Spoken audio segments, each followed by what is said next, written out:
Good day, I'm Engine Galit Sardido, and I will discuss the flow of the main engine fuel oil system in this diagram. Firstly, the fuel journey begins the specific diagram at the bunker tanks, where heavy fuel oil or the HFO service tank is kept warm to preserve its pumpability. From there, it is transferred to the treatment system and to the service tanks such as LSHFO and the MGO service tanks. In these stages, the fuel undergoes initial thermal and mechanical treatment whereas it is heated to around 50 degrees Celsius to 60 degrees Celsius, lowering its viscosity and allowing gravity to separate larger water droplets and heavy solids. The physical properties here shift from a highly viscous, cold liquid to a warmer, more fluid state, though the chemical composition remains high in sulfur, asphaltenes, and heavy hydrocarbons. And then the fuel undergoes intensive treatment as it drawn from the selective service tank by the fuel oil supply pumps operating at 4 to 5 bars and pushed through the fuel oil auto bypass filter. In a complete treatment line, this is paired with a centrifugal purifier. At this stage, this is the heart of the fuel treatment process, where high-speed centrifugal force separates fine water and solid impurities from the oil.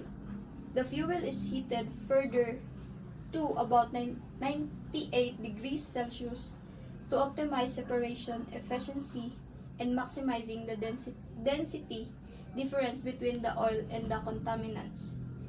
Stage by stage, the physical properties change drastically and density and viscosity drop, and water content is minimized. Chemically, the fuel becomes cleaner, though its molecular structures remain unchanged. Once purified, the fuel enters the pressurizing booster loop. Passing through the fuel mixing column, it is then driven by a high-pressure fuel circulating pumps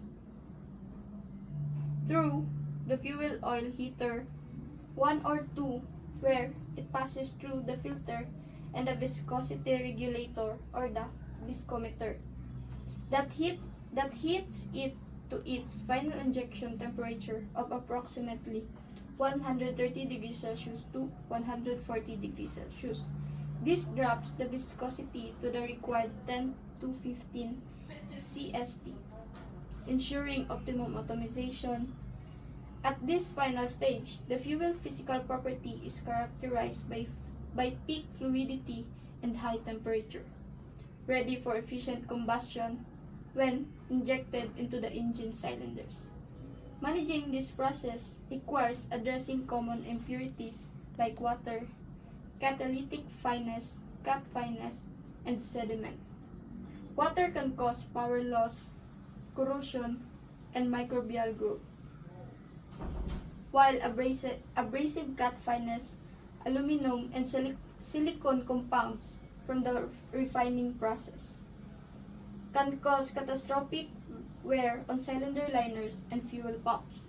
This highlights the absolute importance of maintaining strict fuel parameter, viscosity, temperature, and pressure must be precisely controlled to ensure clean combustion, prevent equipment damage, and maintain optimal engine efficiency. As the industry shifts towards sustainability, liquefied natural gas or LNG has emerged as a prominent alternative fuel. Its primarily environmental benefits is a drastic reduction in harmful emission. Using LNG virtually eliminates sulfur oxides and particulate matter, reduces nitrogen oxide by up to 85%, and lower greenhouse gas carbon dioxide emission by roughly 20% compared to conventional heavy fuel oil. That's all. Thank you.